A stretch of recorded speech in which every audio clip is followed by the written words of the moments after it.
Isang pambihirang himala ang naganap sa loob ng banal na balon ng Zamzam sa Makkah. Milyon-milyong tao ang napatahimik sa kanilang nasaksihan.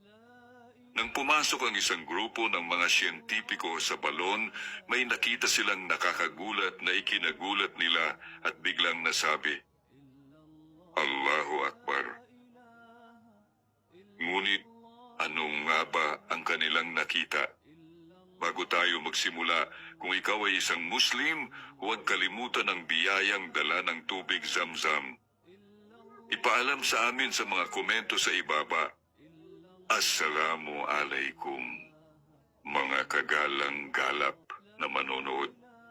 Isa sa mga pinakakakaibang tuklas ng mga siyentipiko sa loob ng balon ng Zamzam ang kanilang nalaman.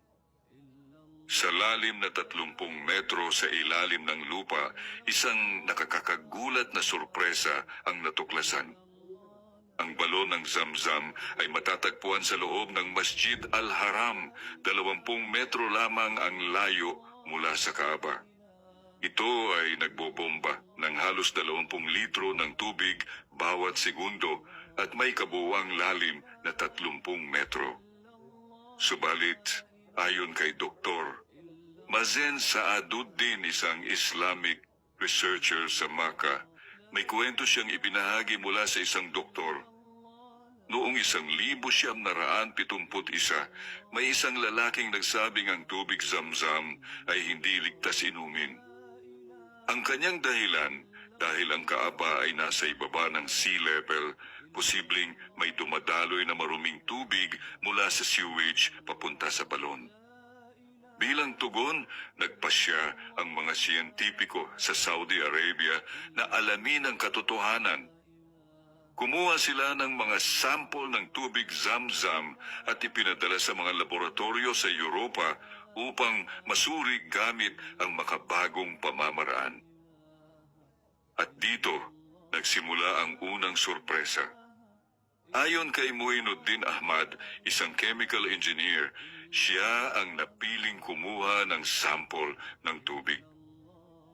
Nang makita niya ang balon, hindi siya makapaniwala na ang maliit na balon, 18 piye ang haba at 14 na piye ang lapad, ay nakapagbibigay ng milyon-milyong galon ng tubig sa mga pilgrim bawat taon mula pa nung panahon ni Propeta Ibrahim. Nang bumaba si Muinuddin sa balon, napansin niya na walang nakikitang pinanggagalingan ng tubig. Nag-isip siya ng paraan para masubukan kung saan talaga ito nagmumula. Gumamit siya ng malakas na pump upang maubos ang tubig at makita ang pinagmulan nito. Ngunit ang ikinagulat niya, hindi bumaba ang tubig kahit na patuloy itong inilalabas ng pump. Habang nagpupump, napansin niyang gumagalaw ang buhangin sa ilalim ng balon at patuloy na dumadaloy ang tubig mula sa isang misteryosong pinanggalingan. Ang tubig ay dumadaloy ng eksakto sa bilis ng paglabas nito, kaya hindi ito nauubos. Nang matest ang sample sa Europa, nakumpirmang ang tubig Zamzam ay hindi katulad ng ibang tubig sa mundo. Mataas ito sa calcium at magnesium salts, kaya nakakapagpasigla sa mga pilgrim. Higit pa rito, ang tubig Zamzam ay may natural na fluoride compounds na pumapatay ng mikrobyo. Karamihan sa mga balon ay nagkakaroon ng halamang tubig at amoy, ngunit sa Zamzam, walang tumutubong anuman, kaya nananatiling malinis at presko ang lasa nito. Ngunit hindi pa tapos ang mga himala. Makalipas ang ilang taon, muling nagtungo ang mga siyentipiko sa balon upang hanapin ang pinagmulan ng tubig. Ngunit ang kanilang mga compass at electronic devices ay biglang hindi gumana sa loob ng balon. Dahil dito, gumamit sila ng advanced underwater cameras at mga divers na may oxygen tank. At doon nila natuklasan ang mga lumang barya, sisidlan at piraso ng marmol na may nakaukit na pangalan. Nang hanapin nila ang pinagmulan ng tubig, natuklasan nilang ito ay nagmumula sa direksyon ng Kaaba. At ang pinakanakakagulat, ang sample ng tubig mula sa direksyong iyon ay walang mikrobyo. Paano nagiging ganap na malinis ang tubig sa ilalim ng lupa sa loob ng libu-libong taon?